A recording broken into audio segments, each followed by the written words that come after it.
Il-Bord ta' Reviżjoni dwar kuntratti pubbliċi fid-deċiżjoni tiegħu li ġiet ippubblikata nhar il-ġimgħa filgħodu ikkonferma li Wayserv imxiet bl-akbar diligenza u trasparenza meta l-kuntratt tal-faċilitant tal-Waste to Energy ingħata lill-konsorzju Paprec. Illum il-Wayserv irċeviet ċertifikat importanti ħafna. L-appell li ġie impoġġi minn Hitachi Terna ġie miċħud fit-totalità tiegħu u ngħatajna ċertifikat ta' governanza l Wayserv mexxiet proċess ta' xiri tal-impjant bl-aħjar mod possibbli.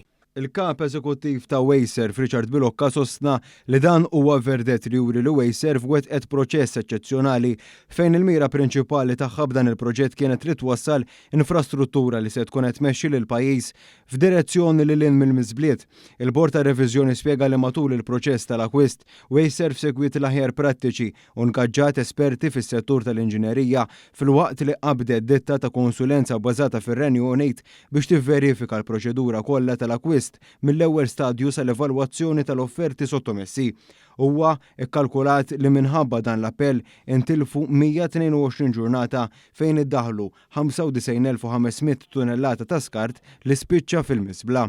Inħarsu l-qudiem biex kemm jista' jkun malajr nibdew nersqu lejn performance ambjentali aħjar biex il-pajjiż ikun jista' jieħu il-benefiċċji li pajjiżi Ewropej oħra ilhom jieħdu għal diversi snin.